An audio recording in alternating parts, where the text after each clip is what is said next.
Scarborough, Bonnie Sears, Bridget Powers, myself, Rebecca Hansen, John Ranlett, Chris Buckley, and Marion Barnsley, and then Brian Murphy from the town.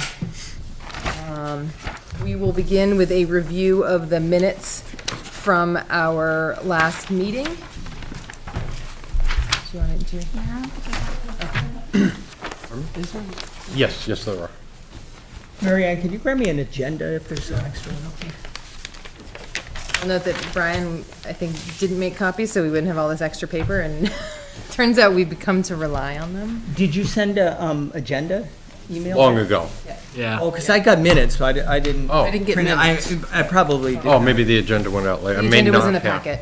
It was? Yep. Okay. Yeah, we got it in the That's what I mail. thought. I got it.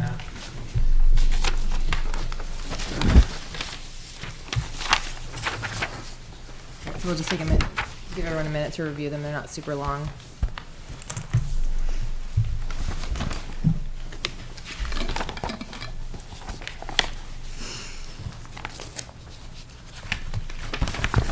What's the matter with that? Right.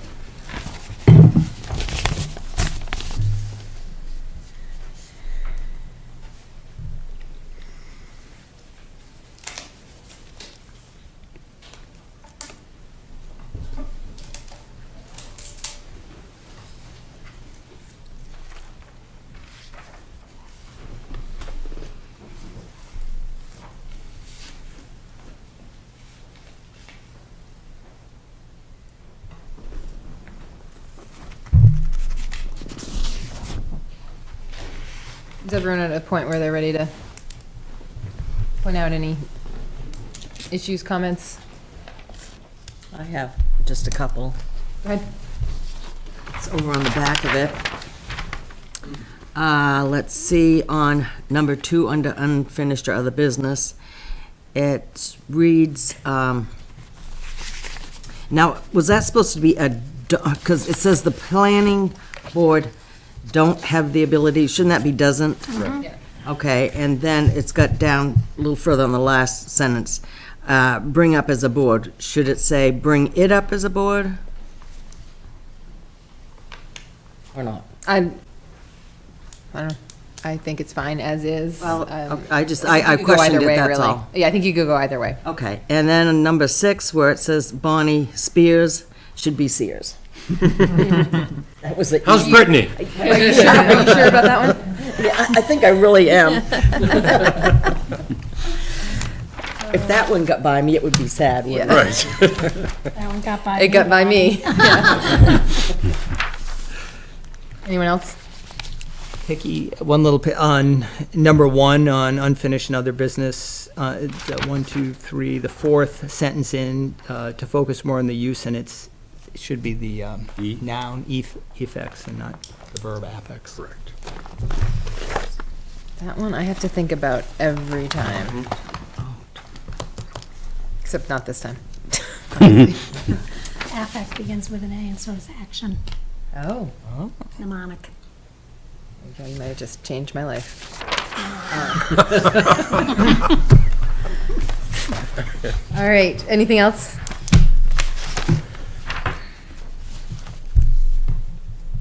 Is there a motion I'll make a motion to accept the minutes as read. to approve the minutes? To approve them, yes, ma'am. Second? All those in favor? Aye. All right.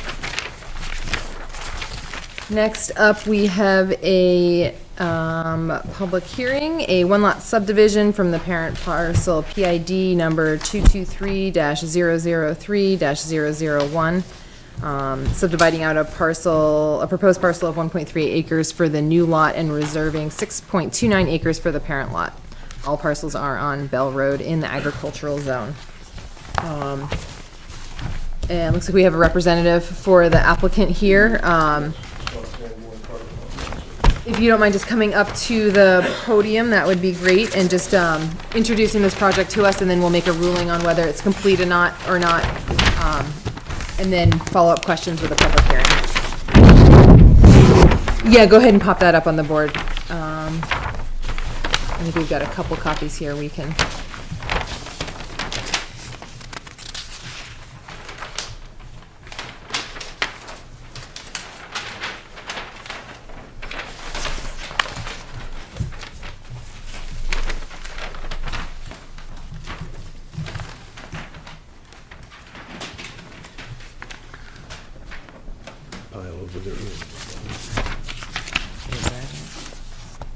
There's another copy here if you guys want a larger one to look at.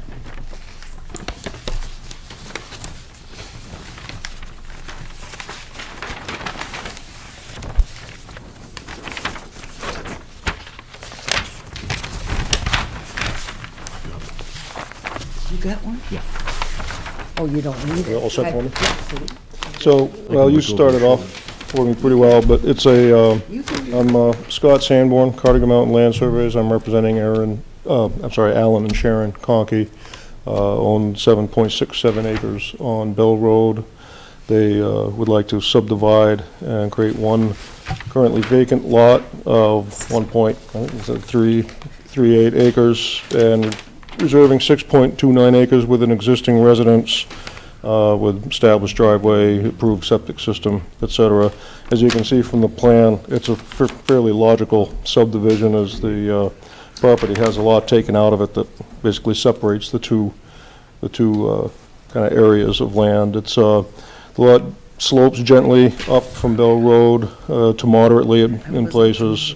You'll see 5-foot contours on the property. We did a new test pit on Lot 2, the 0.38 acre lot, and that has received approval from the State Department of Environmental Services, which I believe you should have a copy of. Yes. Already, yeah. There's already a driveway that's been cut in to Lot 2, and it's mostly clear, good soil conditions, and can easily handle a modest residence. So that's, and then the Lot 1, as I said, is existing place with septic that was approved about 9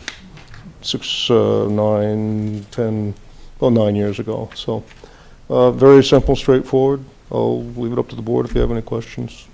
So just to be clear, we're basically drawing a 37-foot line. Yeah, that's about it. There's monuments have been placed at both ends, so it's marked. Blazing it and painting it was rough, but other than that. Any questions from the board about the completeness of this project, or perhaps a motion on the completeness of this application?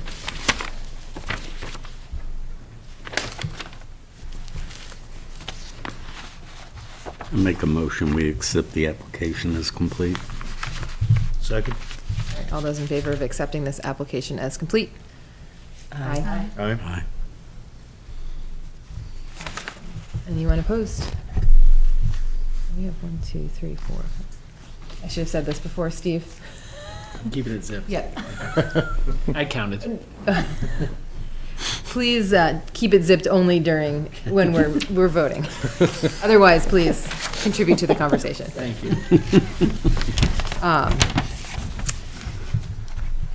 It was you keeping it zipped that made me realize I should say that. So.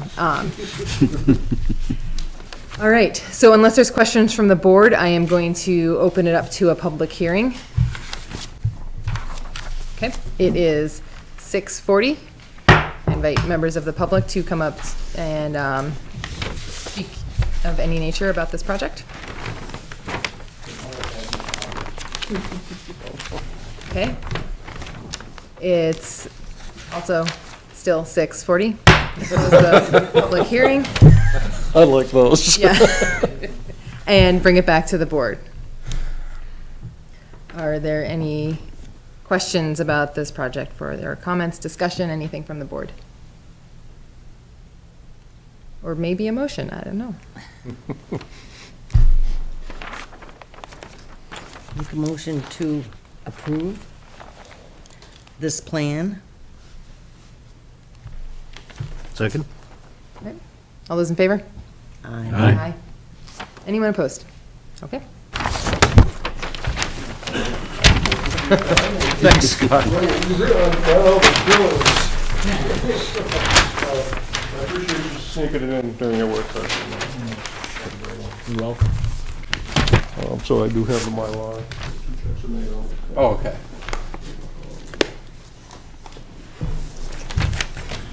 Record time. Signed.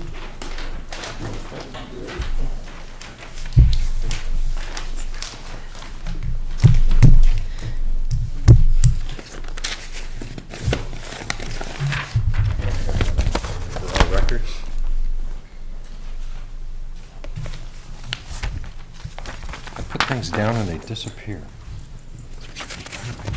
I put them in a safe place and they disappear. It's a very safe place. Hide them where nobody can get them and you forget where you got them. So Brian, make sure it's the signed copy. Sign this one too. Oh, yeah. Got your pen. There you go, Scott. Thank you. We'll do the Mylar later. Okay. Thank you. Have a good evening. Scott. All right, next up, we have our second public hearing on our zoning amendments. We've made no changes since the last discussion. Do we need to read these again or describe them again into the record, or are we good since we covered them last time? Belt and suspenders. Anyone else want to do it this time? We could just read it or explain it, because I'm probably gonna, I can do it. We're good? Okay, so the first one is what we're calling a commercial co-location zoning amendment. This would appear in Article 4, Section 401, 4, right, yeah. Lots and yards, not good with my Roman numerals apparently. And basically in the ICD, the agricultural and the highway commercial, so the industrial commercial, the agricultural and the highway commercial zones, co-location or siting of more than one main or primary commercial structure on a single building pad would be permitted, provided that the other zoning requirements are met. The businesses don't have to be related by owner. They don't have to be the same kind of business. The parcel and the pad have to be owned by one entity. Everything within all the structures have to meet life safety minimums. All the structures, main structures, we're not talking about accessory structures here, are subject to site plan review. And this came out as a kind of the result of at least one site plan review that we did see where, this is just to, I don't know, maybe Steve, you explained the purpose behind this a little better. Remove another administrative hurdle for applicants, so they don't have to go to the ZBA to do something that we would support them doing. Right. So just to make it easier from the start. And we see things like this in more of like a strip mall type location that they just happen to be attached. So, yeah. The next thing is the residential setbacks, and this is allowing for if there is a pre-existing encroachment into the on the street setback. We would under this new amendment, we would allow for an addition to that structure within that encroachment into the setback, provided it doesn't go any further into the setback area than the pre-existing encroaching structure. It comes with a pretty excellent drawing that, Brian, you still need to sign it when it goes into the zoning ordinance. I'll get my beret. Yeah. And so, this is also in Article 4, Section 401, lots and yards. Let's see. It's not is it for the street setback only? Did I say that correctly, or is it? It's the street setback only. Okay, yeah. Yeah. So, any addition can't exceed how far the existing encroaching structure goes into the setback. Anyone want to add to my bumbling through that?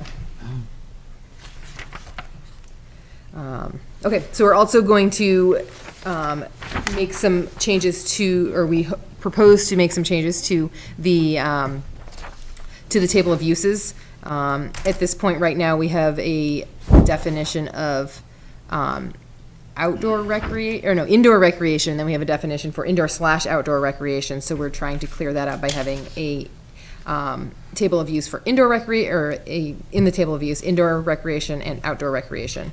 And we'll also change indoor recreation to be a permitted use in the agricultural, highway, commercial, and industrial commercial district zones. And we're proposing to strike the category manufacture of goods and services sold on premises. The first two around the indoor-outdoor recreation things, that was just to make things a little more clear within our zoning ordinance. In the manufacture of goods sold on premises, we feel that the site plan review process covers what the spirit behind why that might have been in the table of uses and why it might have been why it was a by special exception that needed to be in the downtown area, and I think anywhere it was always a special exception or not Pretty permitted much, at all. yes. For the manufacture of goods sold on premises. We feel that anything that might be red flagged by this process as it exists would be caught in the site plan review, so it's not necessary in the table of uses.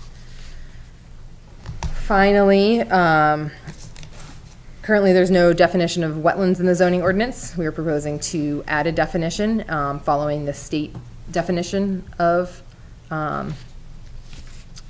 reference. So we're actually going to reference the state RSA. So the definition would be wetland. At this point, wetlands means an area that is inundated or saturated by surface water or groundwater at frequency and duration sufficient to support, and that under normal conditions does support a prevalence of vegetation typically adapted for life in saturated soil conditions. Okay. Pretty wordy definition. Yes.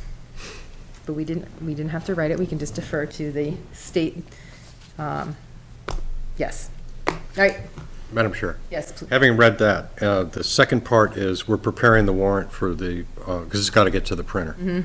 So I have these for the warrant. I'd like to read back to the board to see if they concur that this is exactly what was being voted on. Okay. So the numbers get changed around. Article 2 will read, are you in favor of adoption of amendment number 1 as proposed by the planning board for the town of Plymouth zoning ordinance as follows? To strike the indoor reference in the indoor-outdoor line in the table of uses and to make it a permitted use in the agricultural, highway commercial, and industrial commercial development zones. Article 3, are you in favor of the adoption of amendment number 2? Can we, so that was the first one. Can we just sort of? Oh, I'm sorry. Yes, I think yes, it might be yes. easier because I probably won't remember, so. Okay. Is everyone good with that first one? Yeah. Okay. Okay. Are you in favor of the adoption of amendment number 2 as proposed by the board for the town of Plymouth zoning ordinance as follows? To strike manufacture of goods and services sold on premises entirely from the table of uses. Okay. Everyone's good with that? Are you in favor of the adoption of amendment number 4 as proposed by the planning board for the town of Plymouth zoning ordinance as follows? Article 4, section 401, to allow more than one main structure on commercial parcels in the commercial zones, which are agricultural, highway commercial, and industrial commercial development. And the last is, are you in favor of the adoption of amendment number 5 as proposed, oops, Kate caught that, but I didn't, by the planning board for the town of Plymouth zoning ordinance as follows? To adopt the state of New Hampshire's definition of wetland, RSA 4082A2X, by reference into the zoning ordinance. I guess the question that I have, it would be, we should put the wording in and then like a clarifying point saying that it's adopted by reference back to the RSA. So we'll do that. And that should appear on this as well. Thank you. Nice job, Brian. Thanks.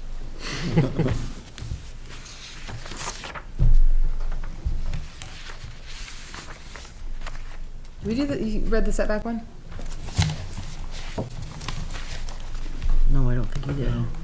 Whoa, Good question. okay. Take that back about that. I didn't write this. I only read it. Oh, we took credit, but I see. Only read it. I will make sure that that is included. That being the case, it would read, are you in favor, as the wording of the other, probably Amendment 6 is proposed by the planning board for the zoning ordinance as follows. Commercial co-location in caps in the ICD, and then exactly as you had read, Madam Chair. Right, great. I thought maybe I'd like space out for a second and hear it. No. How soon we forget? Yeah. Okay, so I would like to open the public hearing now at 6:50, to welcome any comments about the proposed amendments to our zoning ordinance. Well, I agree with the proposed amendments as they have been reread and be officially in print on our ballots. And I'd like to see them implemented. And I guess you can't say much more than it's an improvement as we've gone along with our zoning ordinance that allows the process of land use regulations to go along a little more smoothly and helps applicants kind of help themselves through the process of our zoning ordinance. So I concur with it, and thank you. Thank you. That's right.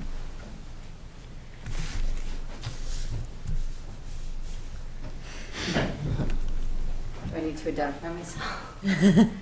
Yes, please. Irene Grace Garvey, resident of Plymouth. Just a really quick question. Brian, you're suggesting putting the definition of wetland into the warrant article itself? Yes, because that is what's current at the state. Right, so you'd have to say something like, which is currently Yeah, and subject to change, something like that. that is the standard that we're working on currently, but it's subject to change Based with on this. legislative updates. Yeah, 'cause that- It will that- always be referenced back to that wetland statute definition. Right, because, I mean, in my experience, that the definition can change. Yes. But you guys know that. Which, we did the same thing when we adopted the building code, because it goes through code cycles every year.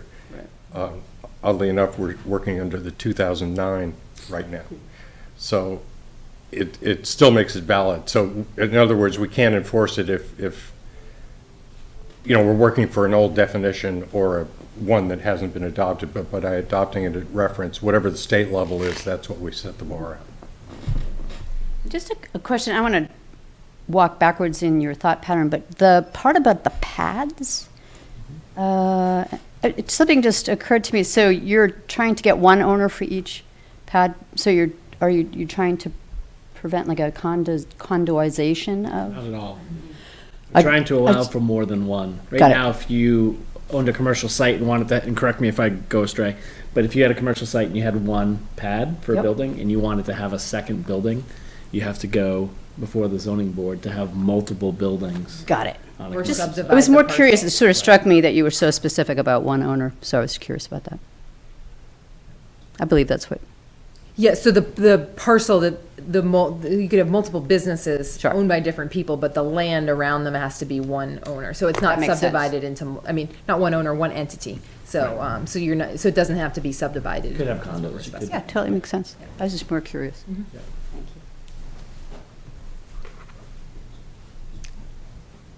Unless our two members of the public have additional comments, I am going to close the public hearing at 6:54.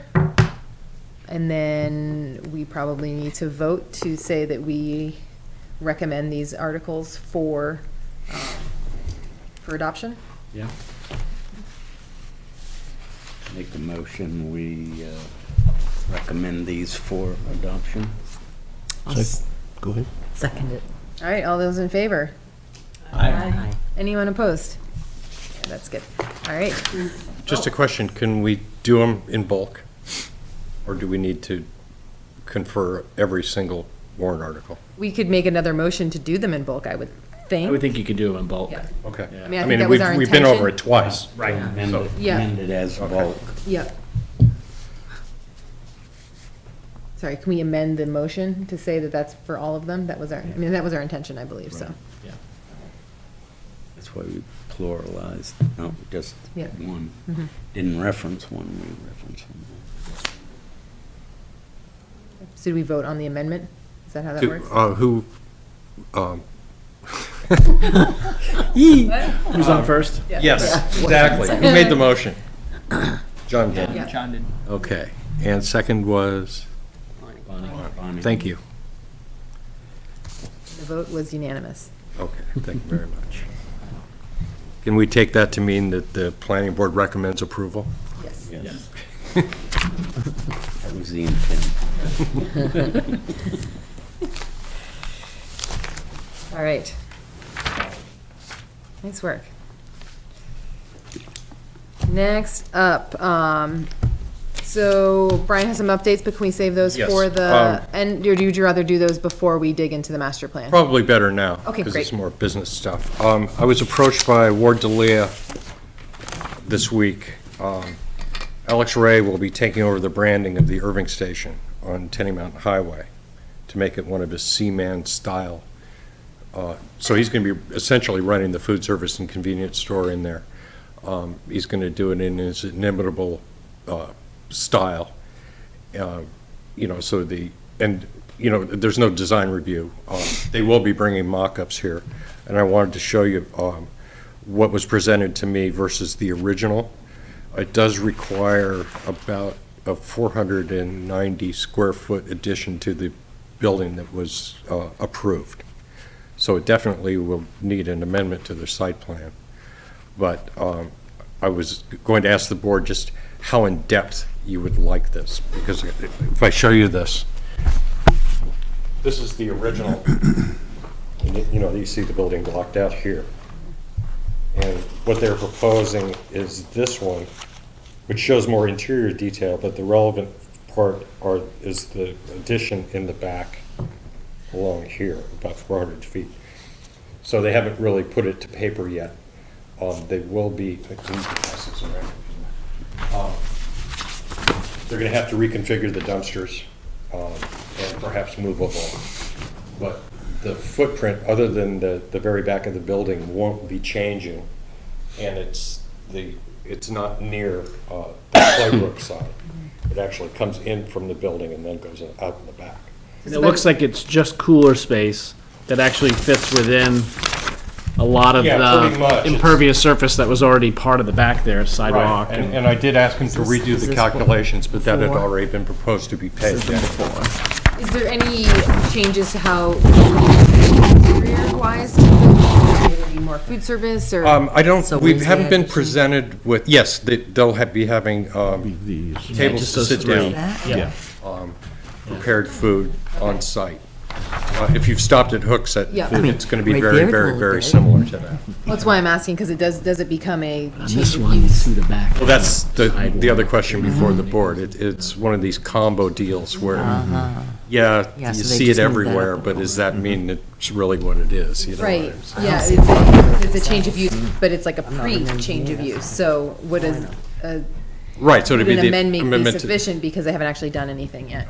I did say that it would be good or required to come before the board, just because of the size of the addition.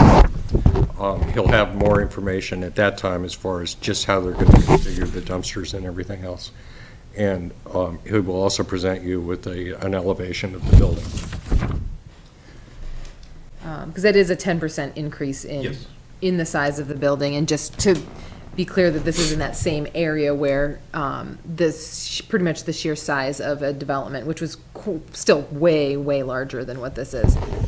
What was flagged it as a potential development of regional impact, so I just want to make sure we're acknowledging that, but we'll turn it into what, like a 4,500 square, is it a 4,000 square foot building before? Yeah, something like that. So it'll be roughly that, probably 5,000 or thereabout, Okay. when all is said and done. Yep.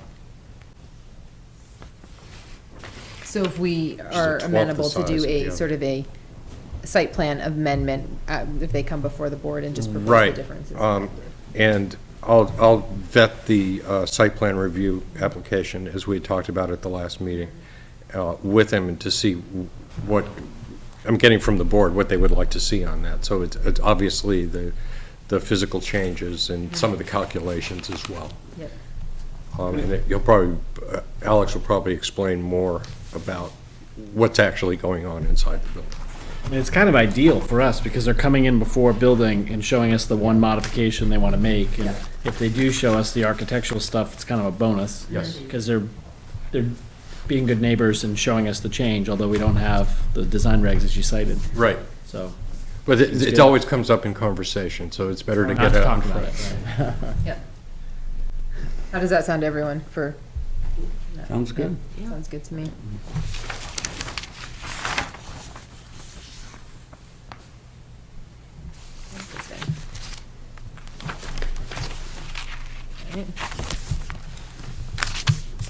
Was there one more thing, Brian? I thought there was. And I can't, Was it the planning conference? no, I'd sent that stuff out, Sure, I that think. was, yeah. Yeah, but I know I did because Bridget, or Stephanie from the planning board already begged off.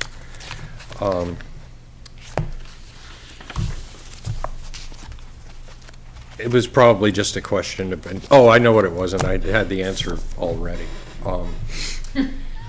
Andy, Well, the attorney happened to call today, so I put the Oh, question okay. to him. There was a subdivision on Loon Lake Road where because of access, they required a variance, and it was granted subdivision with the condition that it would be, couldn't be further subdivided, purely because of the access issue. It was a pork chop lot. Well, that property is going up for sale. One of the abutters wants to buy it, but they don't really want, they would draw logical boundary lines with their other abutters and transfer that property, part of that to them. So the question was, is a boundary line adjustment a subdivision? And there's no definition for a boundary line adjustment in the Big Orange Book. So I asked Radigan about it, and he said there absolutely is, but it kind of came out from court cases versus. And I guess the bottom line, and it's only logical, is there are no new lots being created. Right. So that's the key to that. So it would still have to follow the subdivision regs. And this is all kind of nebulous anyway, because we don't know where it's going, but I wanted to have the question answered, so I got it already, like I said. So thank you. All right. Check that one off. All right. So unless anyone has updates from the board or from other boards, we can move into, sorry, I should say that. Does anyone have any updates from the other boards that they sit on or represent the planning board on, or vice versa? Well, Mary Ann and I went to a couple of economic development committee meetings, and the most I got out of it was as far as, making Plymouth attractive for new businesses to come, that the opinion was that because of high taxes, that was very hard, as far as, making this look like a good place for business. And there wasn't really much else that I got out of it. What do you think, Mary Ann? So the other issue was parking as well down Main Street. Thanks to Frank, he informed us there's already been a lot of work, a lot of discovery on that. So there's just, in my opinion, there are just next steps. Obviously, I shared some thoughts afterwards with Brian and Michael. I forget that you don't have email. That's okay.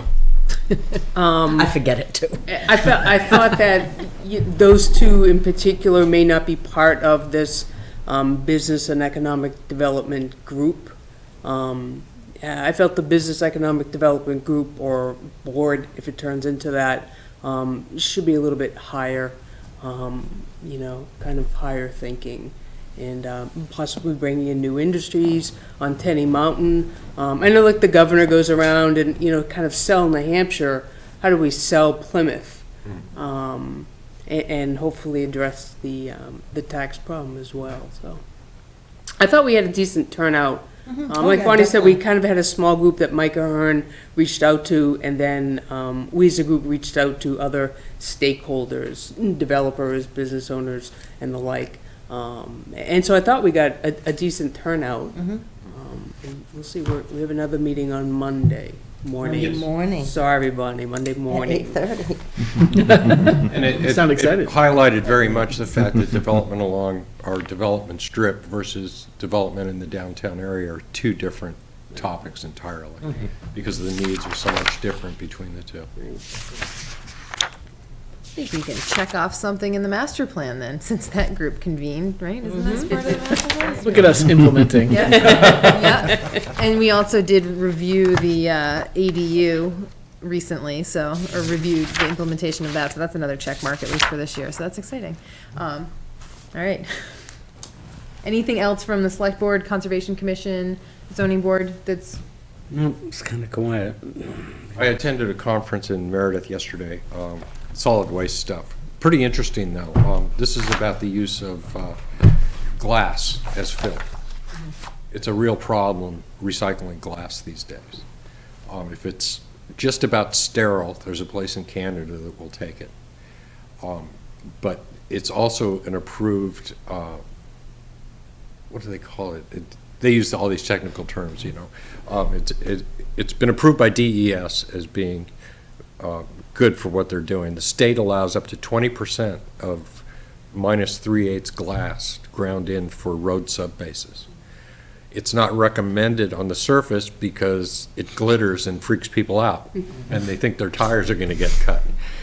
But they've been using it in a lot of other towns for bedding of culverts. One of the really cool features of it is because it's more like riprap than like tumbled gravel, so it drains completely, and you know, so they're investigating using it in septic bedding. And one of the interesting things was for the DOT requirement, that's for state use only. So if we wanted to pave a road with glass and tar, we could do it.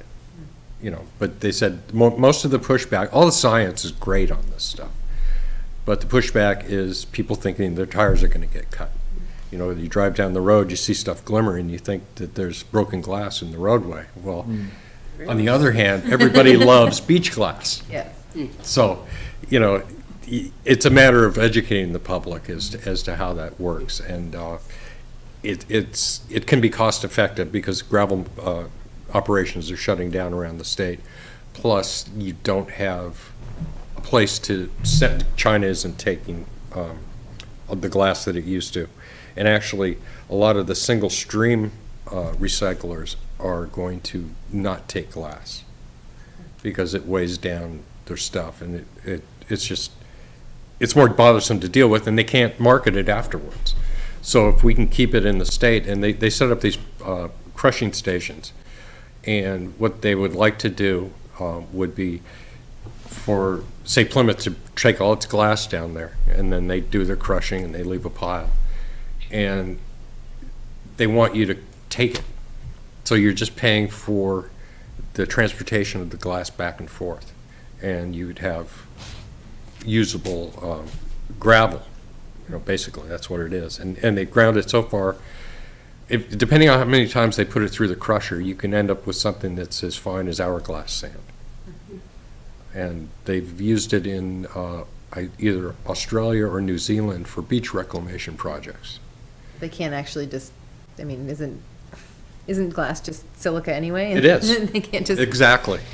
Huh. That's But, really you know, people interesting. get this idea of it, that it's sharp and Yeah. you know, it's only windows, whereas there's a brewery down there, oddly enough, that they vend in bottles, and you drop the bottle back off, they crush it up, because it's cheaper to do that than to reuse it, and they're reclaiming beaches with it.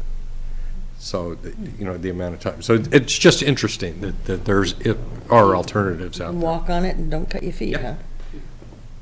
All right, it's probably pretty then, because it'd be shiny. Yeah, all kinds of brown and green and white. Yeah. Sounds neat. So it's just an informational point was all, Madam Chair. Interesting.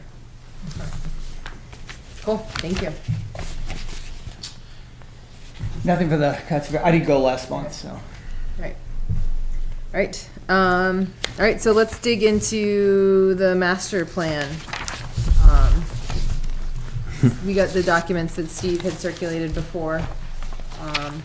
And we are all supposed to go through the master plan, especially the implementation stuff, and, yeah. Good to go? Yeah, you want me to talk? I can talk. You are unsilenced. I guess there are a couple different ways we can do this. This was quite a few weeks ago, so I was having to look at this again today. So I don't know if you want me to go over what I provided as a reminder, or if people already have thoughts that they want to share. I'm happy to go over it quickly. When did you provide this? Did I? January? Oh, okay. Yeah, about almost a month ago. It was circulated at the last meeting. Wasn't here. Maybe I'll go over it then, quick, just. Yeah, and- well, that'd be great, thanks. Susan. So if you have a copy of the master plan with you, I have page numbers so I can tell Okay, you great. if you're I also looking for have the anything. extra maps, and I'm happy to go from. the And page for our numbers. friends in the public, you're not in the dark. Okay, so what I did was take just an initial look at the master plan and the zoning. And what I tried to do was get a sense of what our existing zoning districts say and do, and then what our future land use map, which is actually called, let me just pull it up out of here. Future land use map in the master plan is actually on page 38. And we call the areas of potential growth and future demand. So I looked at those two things primarily. What I think, based on the master plan, we set some goals for ourselves. We said we wanted to minimize sprawl, preserve rural character, protect the natural environment, mitigate development impacts on the community. It's interesting when we look at the regulations, and I'm going to show some of my bias right away, so challenge me, like if you have other thoughts at any point, just stop me and say, well, there's another way to look at it. I see two areas that need more work than others, one being the agricultural district and one being our commercial districts. The agricultural district, I'll read it because this is what I put into the document I shared with you. The agricultural district covers the majority of Plymouth. It's shown on map 3, which I think is the zoning map. And from our plan, we say, quote, Plymouth's zoning ordinance allows nearly any type of land use in the agricultural zone, either as a permitted use allowed by right or by special exception. And I think that's true, and I think that we should revisit that, whether that makes sense, you know. The reason I flagged the commercial districts is we have, in the commercial districts, I said here, the major concentrations of commercial uses are, in the town of Plymouth, are in the traditional downtown center along Main Street, and then in commercial areas west of I-93 along Tenny Mountain Highway, as well as Route 3 to the north, right? And then out by Tenny Mountain Ski Area, and then scattered along Highland Street. So we have these different places that have slightly different characters. It was interesting for me to look, we allow a fairly high density of development in the commercial areas, which I think is positive. So we don't require huge lots, we don't require huge setbacks. And yet we don't require any kind of density. So we end up with a kind of commercial sprawl where everything's kind of auto-oriented. You have to drive, things get kind of spread out. It spreads out our town services. We're fortunate we have water and sewer in these areas that we can maximize. And so I think we could look at maybe a potentially different tools, and maybe not in all the districts, but to places that we think that we'd really like to encourage development, like we said in the master plan, portions of Tenny Mountain Highway or portions of Route 3. Let's look at how we can clarify that to people. And one of the tools I provided, there are others, but one I provided was the handout on form-based codes. The other one was the handout on transit-oriented development. You know, how do you design for density and show the development community, especially it's perfect timing with the committee you guys are on. How do you show them you have a vision for more in this area over time? So it's coordinated so that pedestrians are coordinated, PSU shuttle or the senior shuttle are coordinated, and we're not just spreading it out with a million driveways. So going through this, that's what I kind of explained. I did my breakdown, a short description of each of the zoning districts, and then at each of the areas of future development demand, as we talked about, I just pulled from the master plan. And then at the end, I just put together some initial findings to try to describe what I just said to all of you. Some of the districts, I didn't write anything up for the residential district or the institutional district or Highland Street. You know, there are probably some modifications in each of those places. Nothing really jumped out at me, and so I didn't spend any additional time yet because I think we have plenty to work on. The one thing I added about downtown, I think there are probably some infrastructure challenges like parking, like Frank's talked about parking now, I think as long as I've known him. And it's becoming more apparent, I think, to more of us as we have more successful businesses in the downtown. We have some transportation challenges with Route 3, especially South Main Street, where we haven't had the improvements we've had elsewhere. But it's pretty good zoning in the sense that we don't have setback requirements. We have like a 0 lot line. We are encouraging a pattern that is very similar to the pattern that we see. Some communities are starting to require, if you want to maximize the space that you have, require new buildings to have a second story. And that's where something like the form-based code can be helpful. So if any of our single-story buildings were to be replaced, we would get a little bit more density in that spot. So it could be additional office space, it could be additional residential space. So there are some tools. The other reason I showed the form-based code as an example, and I didn't show you an actual form-based code, I can if you want to see some of the sheets, is it presents a really nice model for just clarifying what our zoning districts are. And it's a visual model. We've done it for the city of Dover, we've done it for Lancaster, and we're doing one for Somersworth right now. And what's nice about it that I would like to see us achieve once we know what the content of the zoning is going to be, is each district is described on one sheet. And so someone comes in to see Brian or whoever is there after Brian, and they say, I'm in the residential, single-family residential zone. He can hand them a sheet, and it shows them what their uses are, it shows them what their dimensional requirements are. It has a purpose statement describing what that zone is, which I think our master plan really helps us with. And then it just flags for them, you know, if there's a home business requirement or if there's a signage requirement or something like that. So they know then where to look in the body of the document. We could do that for what we have now as a Euclidean zoning. It's a traditional zoning. We could create that kind of sheet. We're creating one for Groton right now for their new zoning, just to make it user-friendly. I mean, I think one of the biggest barriers we have, aside from some of these changes, which will help with the master plan, is just people knowing how to navigate through. I should stop talking. I just wanted to point out that what we're basically looking at is the land use section of the implementation chapter, and establishing written description of objectives for each district to guide the ZBA. That's one of our, and obviously that'll guide our applicants as well, but that is one of our goals. And I mean, we're pretty much everything you're talking about is sort of in the land use pattern, or the land use section of this. Yeah.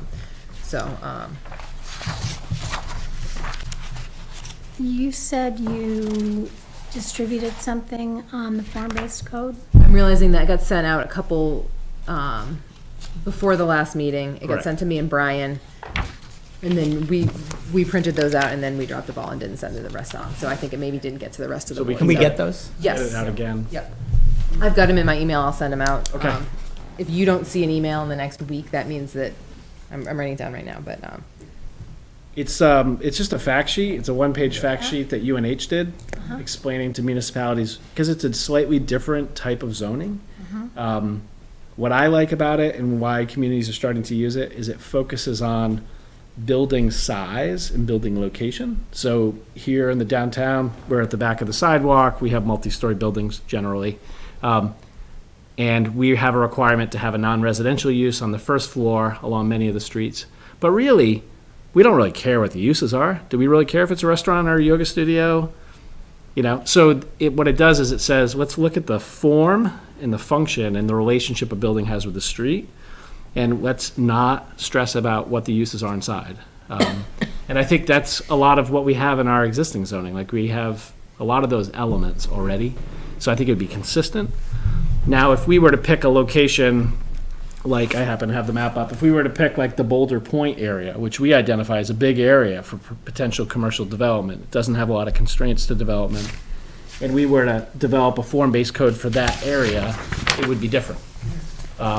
It would encourage developers to think about connectivity between lots, which I think we try to do with our site plan regs.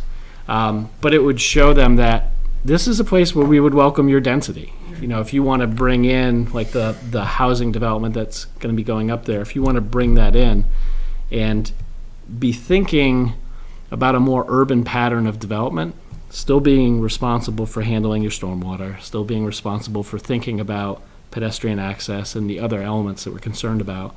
But trying to focus development where the land is most appropriate and where the infrastructure exists, as opposed to allowing it to kind of scatter across town.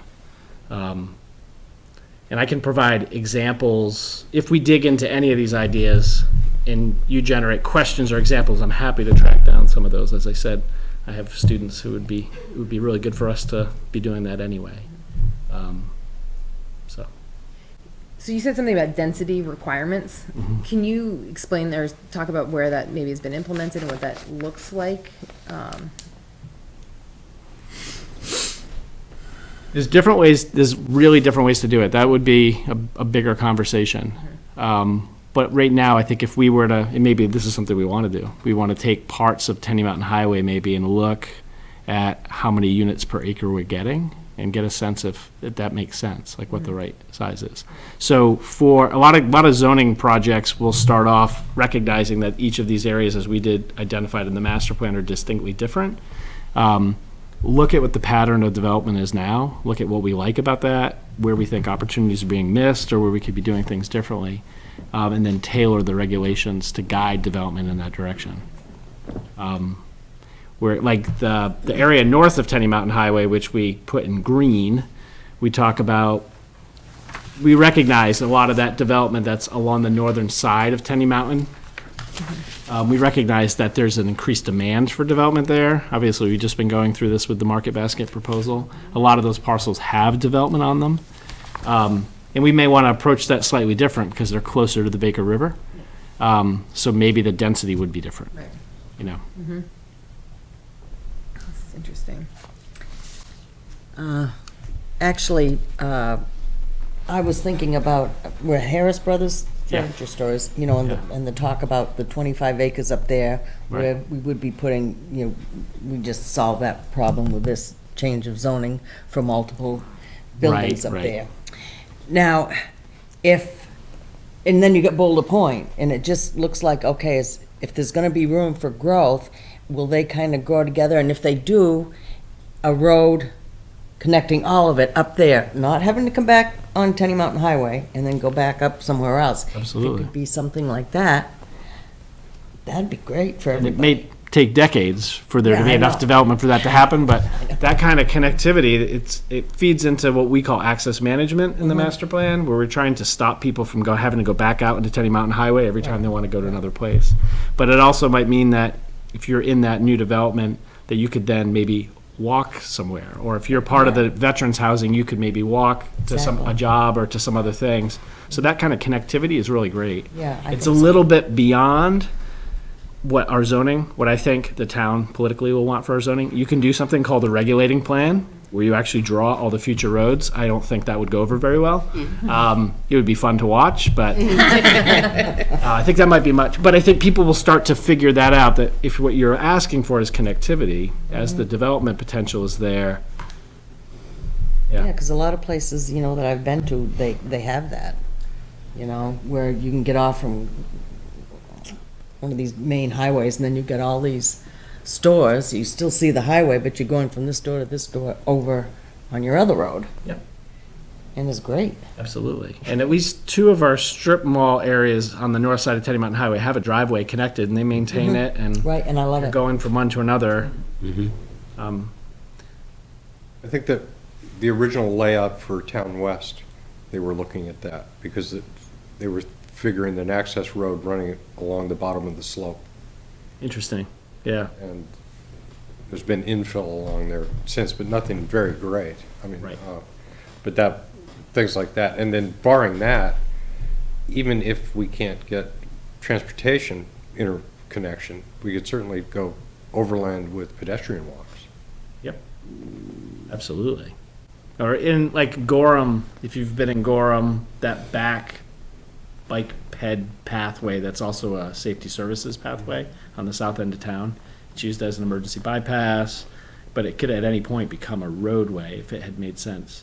So you could start with a pedestrian path and become a road at some point.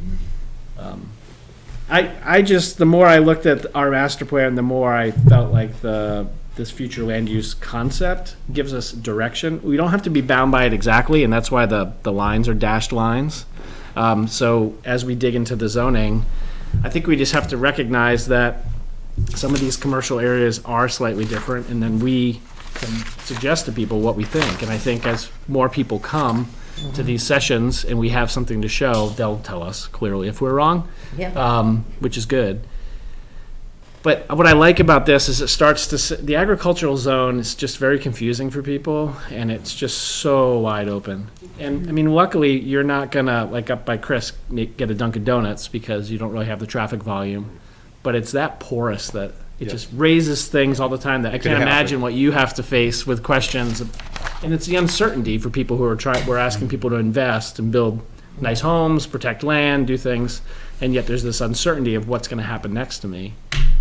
Let's show them where we want it to happen. Let's encourage it to happen there. Let's have a high standard for it and collect those taxes there, you know? Chances are the agricultural zone was named that because that was the principal activity there at the time, There's in the 60s, so. Right. two things in our, and I'm gonna probably keep doing this every time we have we work on this, is, in the land use section of the implementation chapter, we have number 6 is re-examine the boundaries of the agricultural zone and revise the use table to encourage single-family residences, forestry, agriculture, and recreation, and allow other compatible uses by special exception. Consider rezoning some places in the ag zone to commercial to accurately reflect their current and future use. So, Perfect. so I mean, that's pretty much what you're saying right there. And then, Yeah. and then we do have something somewhere that I looked at, and I don't know if it's in land use, but something about encouraging agriculture in the agricultural zone as well. So, and not all places in the agricultural zone are super suitable for agriculture too. So, but trying to balance those two things, that the agricultural zone is really just the default, like lump everything else in. It's what, 88% of our town. It's a huge chunk. And so I don't think it's serving very well as a catch-all right now. So. Where did you find that language? It is on page 47. Okay. Our best agricultural zone in Plymouth, of course, is zone commercial right now, but, right? I mean, Yes. that Baker River. And probably a lot of, like, up where we live, believe me, agriculture is tough going up there, and, you know, that's more some kind of residential use if we're changing the zoning that much, you know, if we're gonna actually not call it. Right. I really like that I didn't find that language, or I missed it somehow, that Rebecca just pulled out. But I think that, along with our maps of our natural resources that show the constraints to development in a lot of the agricultural zone, can help us start to figure out that there are specific uses that do well there. But some parts of the agricultural zone clearly have transitioned to being more commercial. Maybe along northern parts of town or along 3A. We can figure out where those are and then pull those out and address them differently. And I think it was They're in not in the outs. something I think it was in your write-up, not in something I read in the master plan, but talking about addressing areas that aren't in obvious commercial areas or areas for commercial development within the agricultural zone, but to consider larger minimum lot sizes. Is that something you said in here, or is that something I read? Yeah. So typically,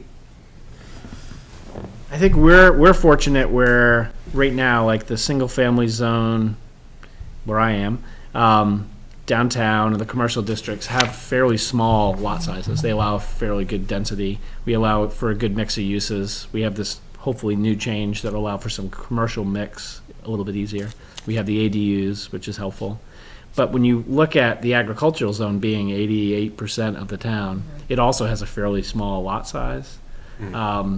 And it doesn't, a lot of it, some of it does have access to water and sewer, but a lot of it doesn't have access to water and sewer. And so if this is an area that is more constrained, is more residential in nature, we could provide more of a diversity of density. So we're still going to allow accessory dwelling units, but we might want to think about a larger lot size and incentivizing things like conservation subdivision. There's another tool which DES promotes, which is for small subdivisions, which is a lot of what we see, like the 3-lot subdivisions, where you look for an average density. So let's say we decided in the agricultural zone that we want a 10-acre density. In a small subdivision, we just have to average to that. You could have a 1-acre lot, and you'd have a much larger lot to balance it out. So it's called flexible lot sizing. I think that also allows maybe for slightly more affordable lots too, in that part of where that's happening. And it allows you to work around the natural resources, as opposed to assuming you're gonna have 2-acre lots, just boom, boom, boom, right down the road. So I think even if there was a suggestion that lot sizes get bigger in whatever parts of the agricultural zone become, we can provide other tools to still allow for some flexibility. Because there are always going to be folks that would like to be out there but maybe need a smaller lot. And there are going to be folks who would like to have a big lot and want to have an accessory dwelling unit away from their house. So try to provide some flexibility, I think, is really important.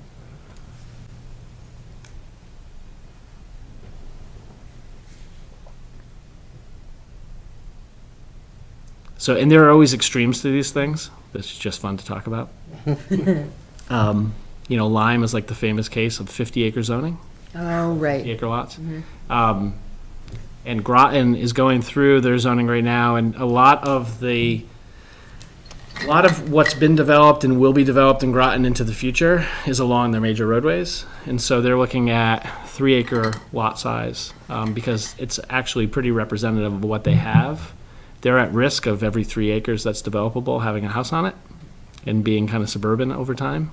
But behind that, all the large areas that are inaccessible, there are no roads, they're largely forestry. A lot of the land is owned by forestry companies. They're going with a 50-acre lot size.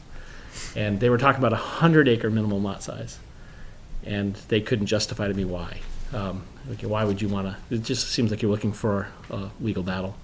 I'm not advocating for a 50-acre minimal lot size. I'm just showing you that some communities go in that direction. Shelburne, New Hampshire has an area that I think is 15 or 20 acres, but it's kind of remote, more recreation-based. So there could even be differences. You might have an area that you think is 10 acres, and you might have an area that's smaller.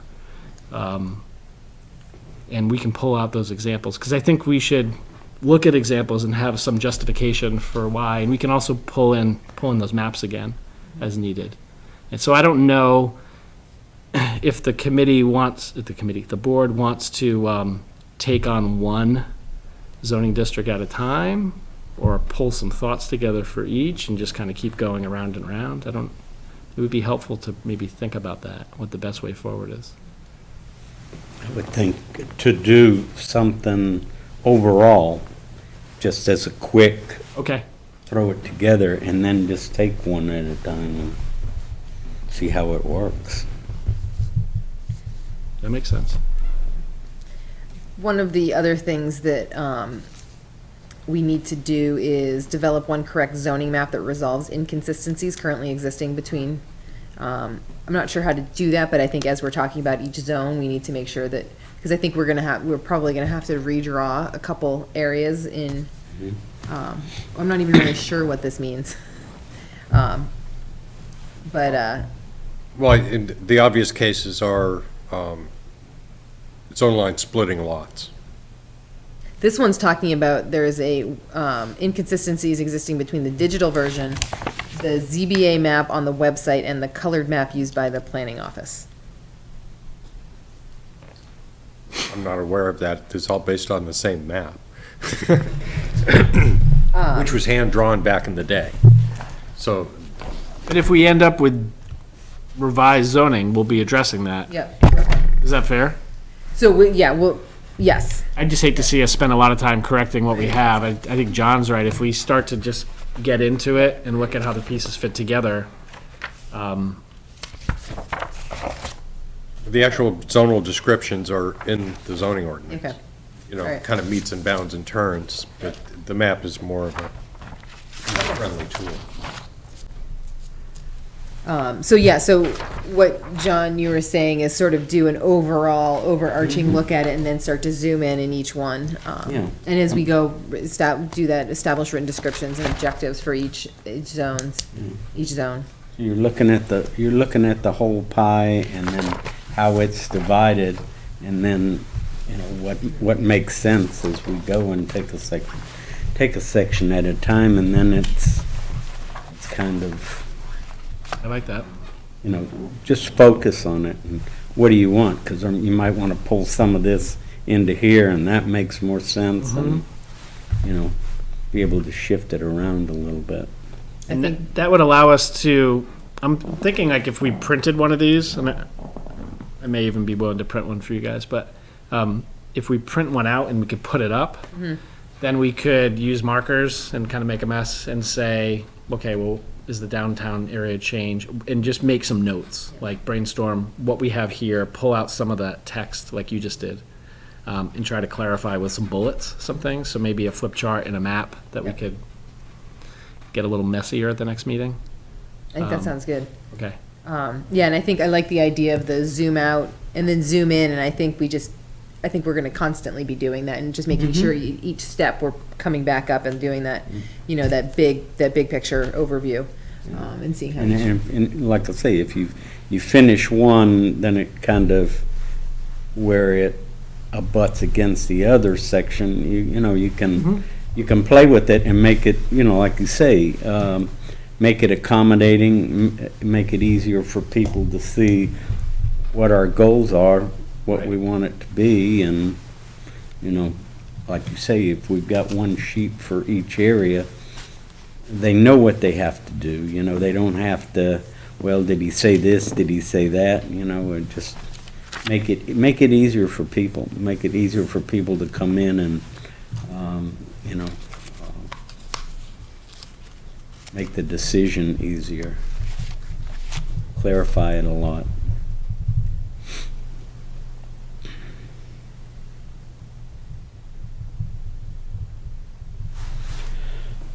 I feel like we should ask them if they have anything else. I figure they both do. So I think this conversation is why I've been starting to, I mean, I personally think this districting thing or this zoning thing is something that really needs to be worked on in this town. I've had those conversations with folks about that. I personally would love to get involved in that. I mean, I don't know what the process might be. I mean, you were just talking about, let's put on a wall and I'll go and mark. But I'm worried, thinking about having a subcommittee. Can public members help, like ad hoc, or that's something that I'm interested in getting involved in. I think this agricultural zone is like, what? It's just odd and clunky and, yeah. Yeah, I think if we get, the more, when we're doing it, it's gonna be easier to use the more input we have, because we might not see one thing and somebody else is, wow, what about this? And we go, never even thought about it. So before we make the change and get it solidified, just the more opinions you have, to a point, Right. Well, so here's a question. So we're doing these at our first monthly meeting, which is our work session meeting, right? To what degree can we relax the way we operate so that the planning board members are clearly here representing the planning board and can interact, but that if we have 10 people here, can we act as a group? And if we did that, I didn't ask Grace this before, but I'm going to ask her now.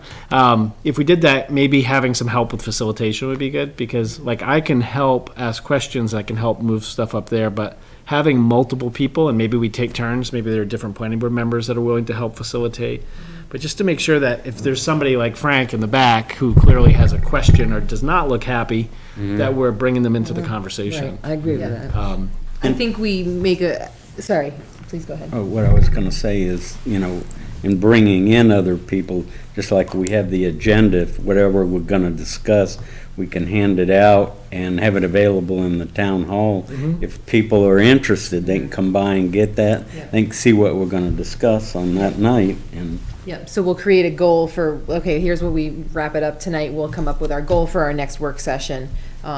We'll make sure that's put in place, as we'll ask PBTV to say, the next work session, master plan implementation, we'll be working on that. And then I see on our agenda, we get through everything we need to do, and then we turn it into work session mode, where then we open it up and it becomes more of a, if people want to participate, it won't be as, speak through the chair, come to the podium. It'll be more of a, we can invite people, we can even Up to the reconfigure table, it so right. they're at the table or in a circle or in some way where we can all participate together. So, so I think just changing how we, so it's not, us and the audience, it becomes Right. more of a participation thing, so. But it's still visible for people at home, which I think Right. is big. And I think just making sure that we get, at least with the first time each person speaks, or they get invited to join the discussion, that they say their name and where they're from. So just for the record, so we have participation. I think having the public involved would be a big asset. I really do. You know, so that they feel welcome to come in here, you know, not that they're just coming in to be nosy, but we want them here to help us out. As a participant, not an observer. Right. And it also gives you, it gives you some credibility, and it gives you someone else to help share, convincing people, you know, this is the way to go, and this is the thought about it, because everybody understands in a different way, and if you've got somebody that has a area of influence, they know how to talk to these people, and what we say, they might go, huh? And then this guy says, oh, this is what they mean. Oh, okay. You know, And that's why I thought, because you're here and you're a trained facilitator, you know, bringing people in and using their skills where they're willing to share them, but also making it so that you can be heard. And I threw you out there, but then we didn't come back to you. I think this is a really important piece, and when I read the proposed master plan, I saw this piece a lot throughout the plan, like the zoning thing and really sharpening it and morphing it so that it really reflects what's really happening in the town. My question, I'm not a really good systems person, is there a way to project the zoning map and move, like, color, like, as a working group, work it on a... No. Yeah. We don't have the technology or budget for it, but we can use trace paper. Yeah. So it'd just have to be a little low tech. Yep. Yeah. I think that makes it inclusive for everybody too, so anyone can go up there with a. Right. Yeah. Or so. just to see it while you're listening about it. I think Frank's gonna get out of his chair in a moment. He's being patient. Oh, you mentioned it. Oh, you've taken notes. I haven't. Got a list. I just want to make sure I get down through it. Looking at our implementation plan for this new master plan, I think back of the implementation plan, a Green Street program, 1995, south end of Main Street plan of 2000, the Cultural Arts plan of 2001. And what we have, I think we need to do is look through those plans again, which I'm doing, and look for the goals and objectives for implementations for those and rewrite them on a paper. Because the Green Street plan was made up of 12 separate goals and objectives, and we completed 9 of them. There are 3 left, but nobody knows what they are, except me.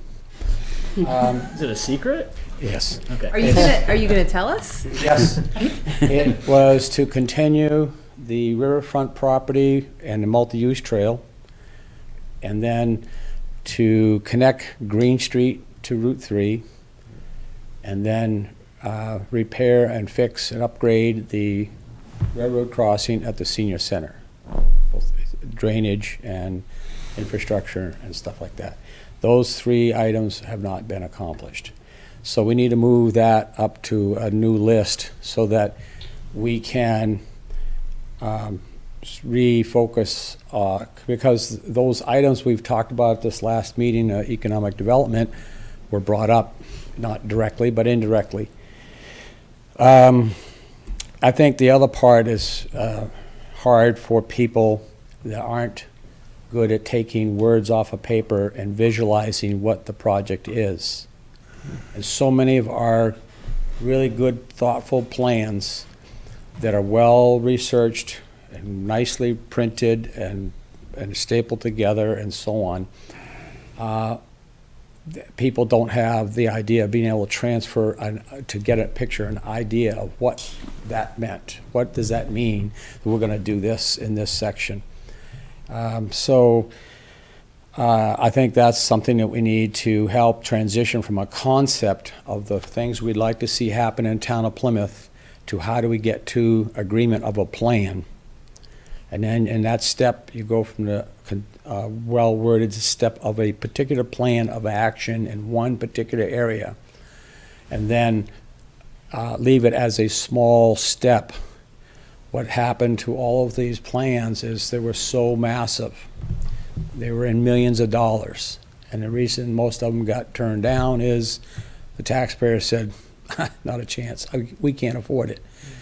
And so we've lost out on a lot of monies. I've calculated almost $1.5 million cash money the state had earmarked for the town of Plymouth in the last 20, 30 years that we've declined or we weren't prepared to accept. I'll give you an example. Under tourism, I was the airport manager in '98. There were 2 airports scheduled for improvement in 1999 and 2000. It was Pease Tradeport and Plymouth, New Hampshire, our airport ourselves, because the state had signed an agreement for tourism to come from Europe into Pease Tradeport and from there to Plymouth Municipal, because we are in the center of all of this tourist training, activities, and they were trying to improve the movement. And of course, the town just didn't understand the mechanics of it. The South Main Street program of 2001, which was going to have a traffic circle, which was part of the connecting the Green Street to Route 3 off the 95, or the Green Street plan, and our economic redevelopment of South Main Street. And also it was taking care of an environmental issue of Parker Street, which you probably don't know, but in 2000, the Board of Selectmen got a letter from DOT saying Parker Street's going to be toast pretty soon, and you're going to have to terminate Not the whole street, just the connection. Just the connection to Oh, Route 3. Steve. Bye. I'm nervous every time he says that. Anyway, so part of that circle was that we were going to bring Parker Street northbound and come out by just below 1 Warren Street's, the old Dr. Young's office, and interconnect with that circle. So we would have 4th Street, Route 3 South, North, Green Street, and then Parker Street. People didn't understand that, and of course it was part of the whole complex of issues we were going to try to address on South Main Street, and it was big bucks and very complicated, and so we didn't have the support of the business community. The other issue we're having with some of the smaller issues we're trying to address with the village commercial zone, which everybody calls the downtown area, is in fact, a downtown is 4 zones. Okay, you can stand at the town common, and if you're a real good ball player, you can throw a ball to all 4 zones. The village commercial zone was established in '61 and hasn't been updated, where we've had a lot of changes of use, such as the Silver Hall is in the village commercial zone because of the previous building. It was there, but of course, the university bought it, put the Silver Hall there, and that almost would fall into the civic institution zone. Then we have the multifamily dwelling, and then we have the Green Street, which is agricultural zone.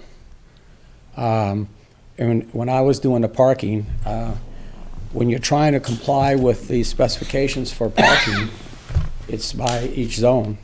And so very difficult to try to comply with our movement of people, of cars, parking, and as soon as the people park the cars, they're a pedestrian. Now we want sidewalks, okay? So how do we get from the concept of getting something we want to have, but meeting the specifications that are in all of the regulatory elements? And when you have one area that has 4 zones in it, it's a mind cramp.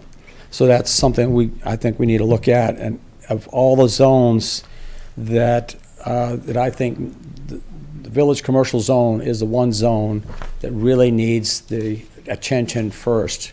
All the other zones are of sufficient size and don't have the interface complexity of any changes in it that would cause us to reconsider the multifamily zone or a single family dwelling zone.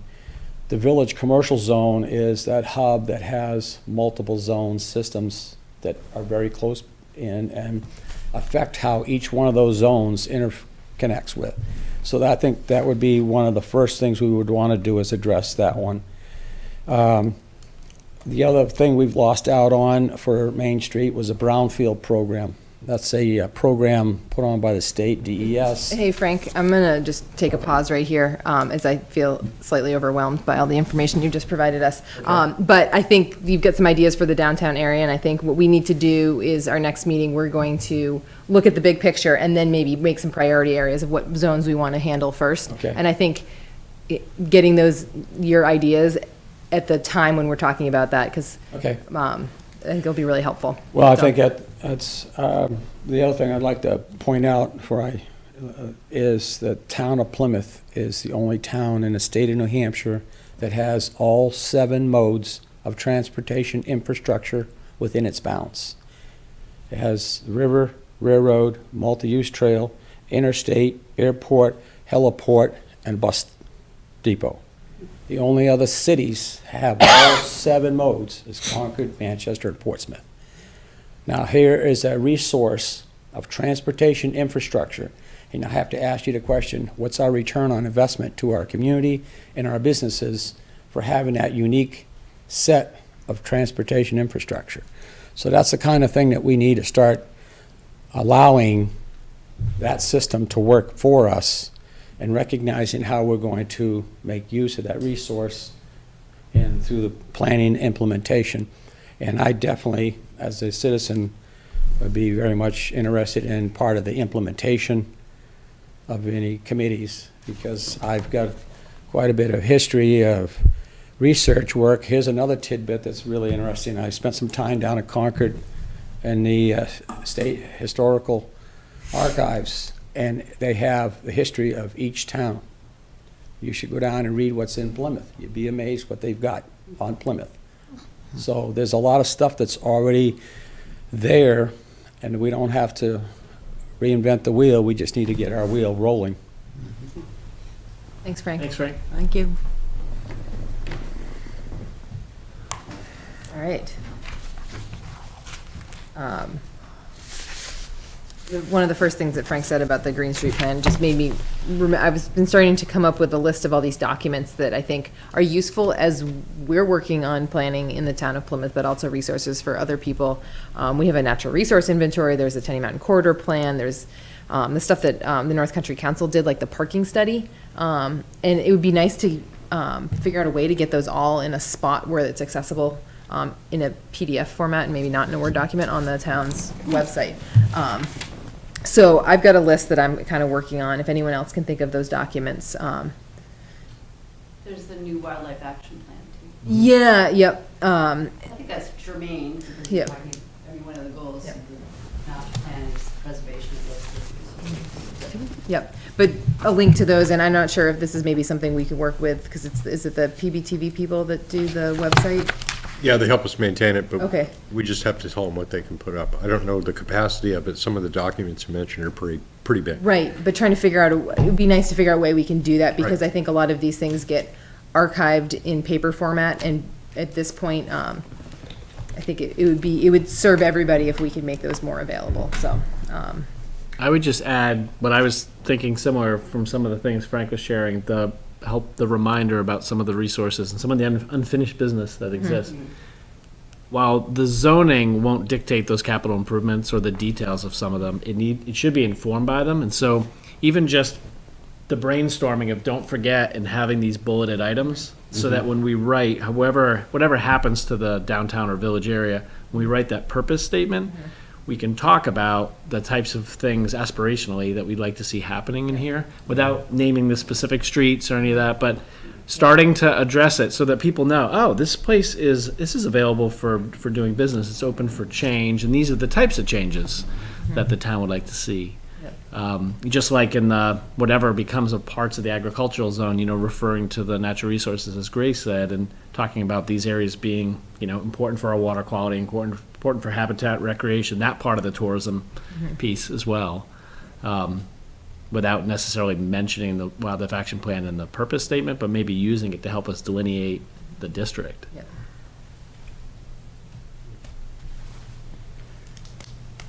Has everyone seen the wildlife action plan? We had some maps we brought We've to, circulated them before, yeah. The corridors and, right, Yeah, it's ranked wildlife habitat and significant areas of significance. It's pretty neat. Absolutely. something Fish and Game does, updates on a regular basis, so. Okay, so for our, other comments, I feel like we've talked about a bunch of stuff, other comments, ideas. I have one quick comment, and the land use change in zoning is big, and it's the most important thing in the master plan that we can work on, but at the same time, there's tons of little things we could be checking off concurrently, and somehow, because it would be very easy for us to get tied up in this, and all this other stuff is pushed off to the last minute, and probably that's what happened to the last master plan, they get, those things finally get forgotten. So if there's some mechanism that we could come up with to tick off some, and, just reading through the master plan, there's tons of stuff in there that we could just do. Yep. So, I don't know if we could present, before we get into the zoning stuff, if we could just present a couple of little things that we could tick off real quickly, and we could all sort of see those and contribute them. But we could put a lot of this master plan to bed pretty quickly, I think, if we went through it that way, Right, I think we need to balance doing these quick things and the bigger things, because I don't want to, this is how I usually operate my list, is do the quick little things so I can check lots of stuff off, but we need to make sure we're taking care of these big things at the same time, so. Yeah, and a lot of those quick little things says short underneath there, so you would think that, if we're. It just needs to be done in the short term. Right.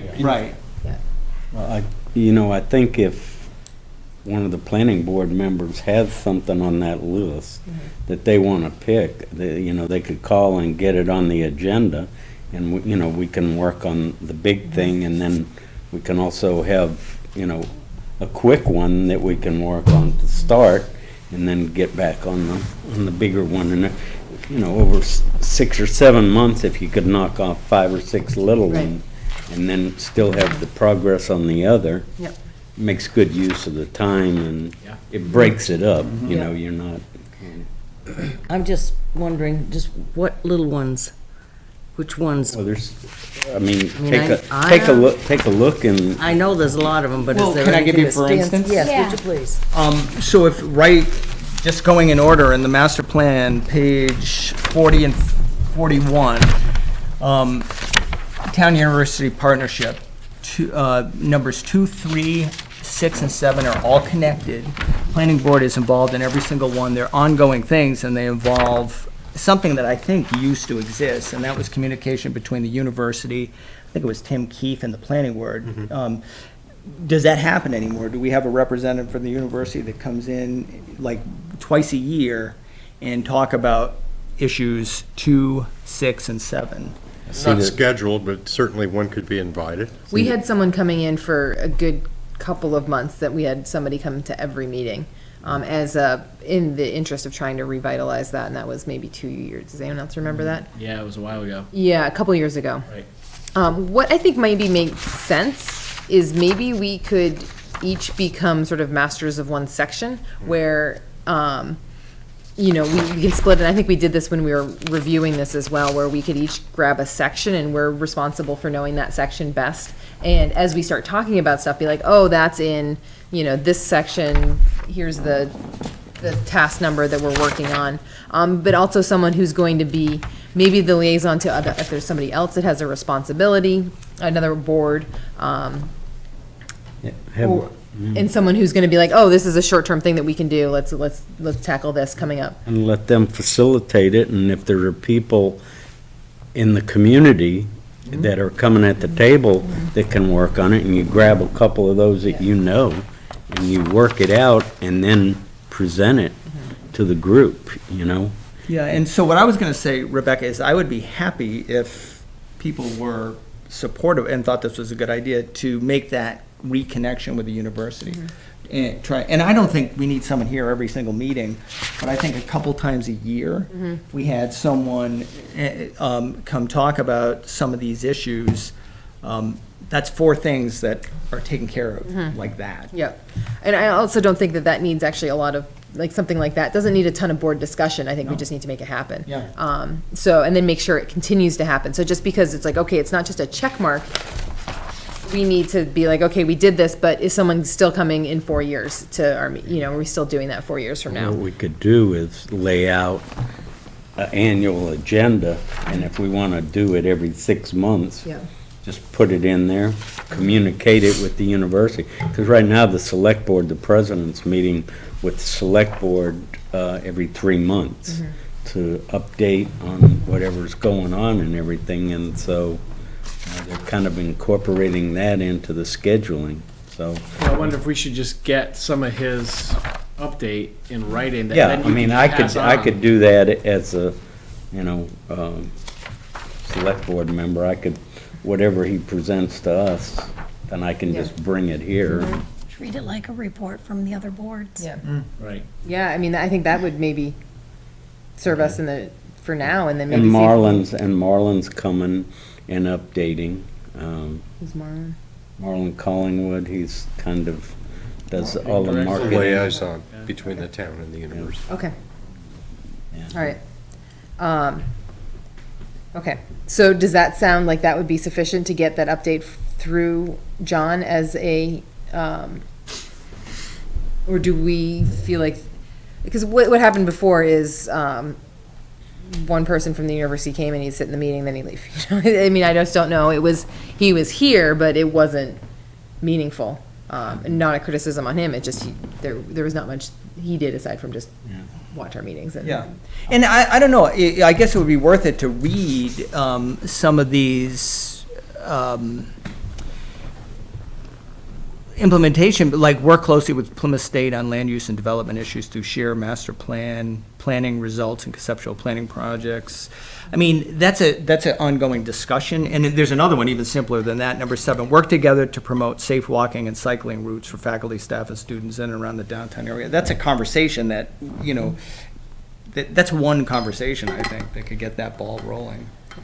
I think a good first step would be reporting, but also bi-directional communication. We want the ideas conveyed, and if you have Well, access through the select board, then that might be the channel for communication Yeah, in but- both directions. But I think he could go and pursue what he thinks. And, in other words, each one of us, when you mention this, have kind of a different idea. So, I mean, we've already got the communication with the select board, which we can get copies of that information for the planning board. But let him work on what he thinks, talk to people at the university, see what people think, and then bring it back. I mean, this is kind of your project, and you work it. I mean, we already have this, and he knows about that, and let him work it that way, and then bring back presentation. I talked to so-and-so and this is what we could do, and, get 2 or 3 different views on it, and, like you say, somebody owns the section, Yeah. and this could be his area, and, I could help him facilitate some of it by getting the minutes from the select board. Well, Meeting. with the university as just one example to reinforce your point that many of the people mentioned here don't know that they're mentioned. They're not tracking this. So it is our role to bring it to them. And they don't know we're working on the zoning. So. I think maybe since now we know the president I didn't realize that he came to the select board. I wonder if we can make sure he gets a copy of the master plan, and just let him know that there are things that we've tagged as university, which is, I mean, probably the biggest entity that we've just tagged as a responsibility in the master plan, but making sure that he knows that. And then we'd like to have, the planning And, board you would know- like more access and, run, Yeah. discuss that, because it does need to go both ways. Yeah, It's the not just us. president, and when I say the president's coming to the select board, he's coming during the work session. Yeah, okay. And so, I mean, public is, can come to the Well, I work didn't mean to session. suggest that it was a secret. I figured it No, was, no. I just had no idea. Yeah, right. Well, when you say select board, a lot of people think the regular meeting, Mm-hmm. but he always comes to the work session, because there's a lot more flexibility in the scheduling. Yep. So if it goes on a little ways or whatever, so if you worked on, some connectivity and take that, and then, whenever we get ready to throw it all together, we have this, and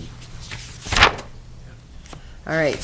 So I think, what does everyone think about trying to pick like a responsibility area where you kind of own a section of it to keep tabs on it. Does that work for everyone? When I look through this, I see all these things, I'm like, oh, we could do that quickly, but I can't keep track of it all. It's a Yeah. huge list. And, you know, we all have a responsibility, so rather than deferring it all to you, you know, if we, you know, we become kind of experts of a little section, and Could we take the next, well, we don't meet again until whenever, 2 weeks out, sort of allow us to read through I think that's a and good then idea. kind of decide, you know, where would you like to and see if that goes anywhere. where do you feel your expertise and Exactly. Can I claim land use because of the zoning work? Yeah, sure. I'll share it with you. Yeah, no, it's fine. Well, and then the other thing about that too is, a lot of what's in land use involves the Conservation Commission, and it would make a certain degree of sense that those were things that, at least where it interfaces with the Conservation Commission, that I would bring back to here. Yeah. Just because I'm talking to them. But I wonder if there's another mechanism besides these work meetings that we could put some of these things in motion. That's what I wondered too. I'm sorry. You know, because otherwise, it's clear, just by the conversation we're having right We now, all that do it's it. not gonna happen. So, you know, could, for instance, if someone saw something in here that they thought there was a way to take care of, to facilitate, could, through you, and I'm just thinking of like this, on page 42, the Community Development Director position. I mean, I think that's something that you just need to give somebody the go-ahead and create that. And I mentioned that one just because Jen, I think, has already talked to you. The She community was- development position, that's like an actual paid position. I think that's, Oh, it is? yeah, It's yeah, like yeah. agent for the town. Yeah, Yeah. yeah. And I think I could see the committee that Mary Ann and Just Bonnie are thinking on the same talking thing. about that. Yeah. Right. And we did. Okay, there you go.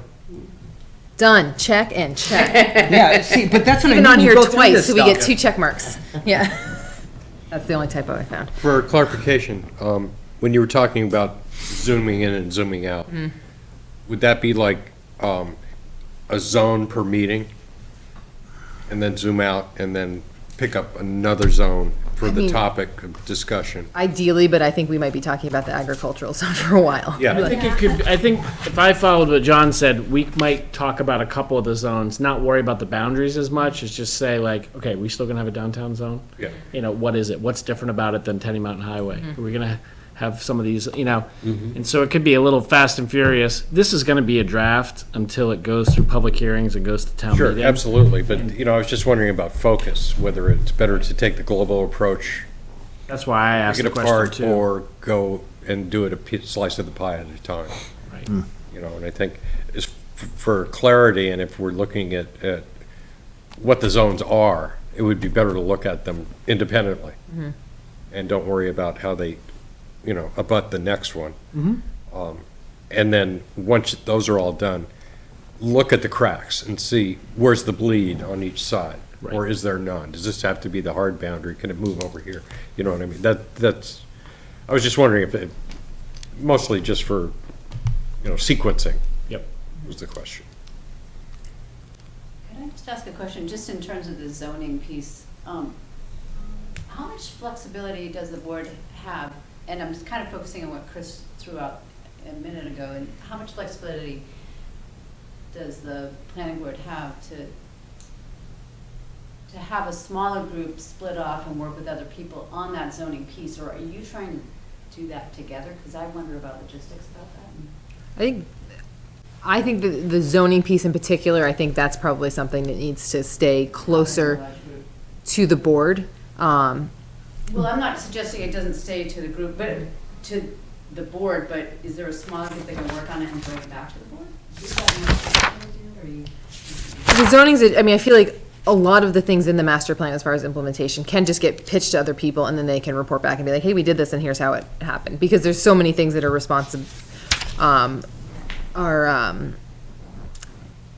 the responsibility is sitting on somebody else or another entity.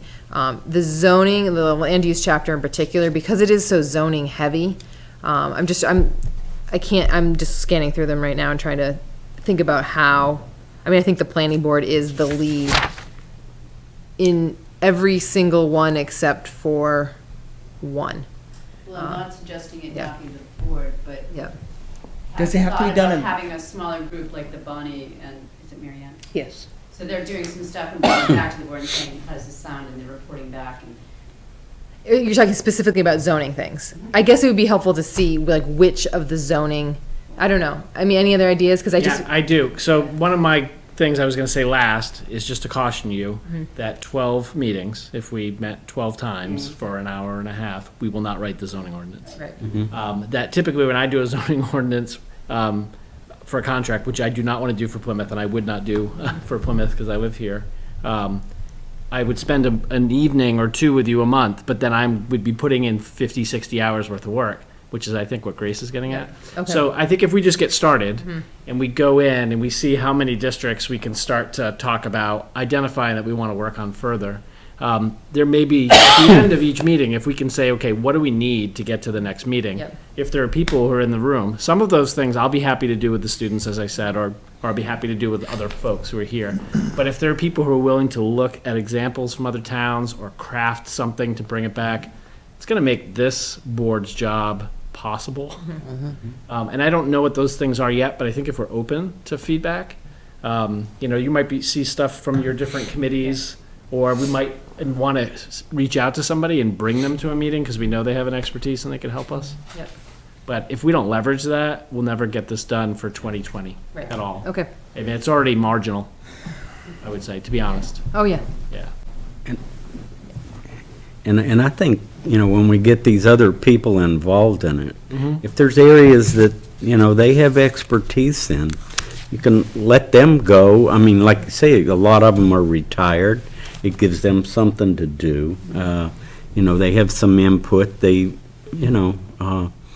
have the ability that some of us don't. Right. And they have the time. And then this board is the final kind of vetting board. Exactly. They can bring it in, they can put it in a report form and bring it in, and here's what we got, and then we can disperse it. In between meetings, we can read it and look at it. Yep. And then everything works a lot quicker. You could be working on 30 projects at one time, and then you pop up 2 or 3 a night, Personally, I would welcome all the help that we can get. Is there a problem, though, with what we can do outside of the public eye? Is that an issue? You know what I mean? Yeah, I do Because- know what you mean. As a board, if there was an official committee that was spun off, it would have to follow the same public notice rules as any other board. So they'd have If to like it's meet here. interested parties and volunteers, then they're not under the same compulsion because they have no statutory authority. They're going out, gathering information, reporting back to the board. The board absorbs it and either gives it a thumbs up or a thumbs down, goes into the mix for the next zoning ordinance, and then the citizenry get a crack at it. So there's a lot of checks in there, but as far as, I think you're better off at this point keeping it as informal as possible, because that just spins out more work as far as public meetings and not that it's the work to get it out, but the consequences are dire if you flub it. So if it's kept as advisory to the board, or interested parties, or expert witnesses, then it's all, their reports come to the board in public forum, and you guys either take it up or don't, as is your job with any other applicant or comment. But if we as board members decided to take on something that's easily ticked off, is that, As long as you do it in numbers of less than 3. okay? And if you want to, just call up one of your buddies on the board and say, hey, what do you think about this? Right, There's right. not a problem with that. It's when you get into either chains or bigger group discussions at the quorum level. And we did that with the master plan. We kind of held to that. Yeah. Like you and Chris get together and. Through a clearinghouse, and, you can do that there without it, because all your findings come back in public anyway. And certainly in a smaller group, you don't have a power like you would in a quorum. So that would be the only thing for that. Right. So, yes. Thank you for the question. Yeah, and I think it's just the challenge, the burden on us is to try and manage that as well, which can be really tricky, and that's what I get a little like, how are we gonna manage all this? But, okay, so for the next time, I'm going to distribute, does anyone have anything else? I'm sort of wrapping it up right now. I start to turn into a pumpkin. Wrap it up, 2 Rebecca. hours in, so. Okay, so I'm gonna make sure I send out the email that Steve sent out like weeks ago with the extra information. We're all going to go through the implementation and try and pick a responsibility area, that becomes ours, or yours. And so you'll become familiar with that and be able to look for those low-hanging fruit that we can tick off easily. And I think what that will morph into is being able to liaison with people who are supposed to be responsible for those areas that we've sort of been like, hey, you're gonna do this, without telling, the Historical Society that they've got like a whole chapter or a whole section of things like that. And then, Steve, anything helpful as we start to look at the specific zones? I think just if you look at what I provided and anything you want from the zoning or the master plan, just make some notes of things you think are important or, changes you see that we should consider. You're not going to be at that session, right? You're going to be I won't away. be at that session. Can you just think about it? And if you put together some notes, at least we can virtually interject some of your thoughts. And it's the first meeting, but. Okay. Are you going to, it's March 7th. Would you mind helping facilitate? No. That would be great. I would really appreciate it. Because what I'll do is, I'll make sure we have at least some small versions of the maps. But I'll give some thought to maybe if I'm doing some printing of maps, because I'd have to get it through like Staples. But get a large map that maybe we can use as a work map for a while. We might be able to find some budget in the town to print out a large version of the map that we can, I think so. Yeah, we can maybe even do it like mega print or something like that. It's like $20 if for just like a thin paper one. And It's not that bad. The UPS store might have a plotter. Really? we used to be able to put them together in posters. So we still have that capability with the new printer, we can run them that way. Oh, and tape them Well, together. I'll touch base with you then. Okay. And are we going to try to do anything to get more public here, so Grace has something to facilitate? Maybe she should just practice with us first. Well, we put word out through the television. Yep. I mean, if we're Online calling group. out for input on implementation, they could run a card on that very easily. Okay. It's a great place for public input. Also in the record enterprise. So we are, That costs money. I know. not if we write a press release. Ah, that's true. Right? Very good. Yeah, which is on the list, and we'll need to get that out, I would say, like next week. So I was going to be, I think the intention of the press release was, and correct me if I'm wrong, was going to be introducing the zoning amendments that we were making and then inviting people to help us. Monthly work sessions. So it was going to be sort of a two for one. So, but we can write press releases 2 weeks before every meeting and, send it out there and see what happens, so. At least they can't say they didn't have the opportunity to have input. In judging by how many things they publish from where I work, I'm sure that there's some room for stuff, so, yeah. Once I see that, I'll use some of that for kind of the social media push that we talked about too. Yep. And it'll show up on all the Plymouth pages and stuff. That'll just help. Cool. I'd like to make a motion that we will adjourn. Second. All those in favor? All right.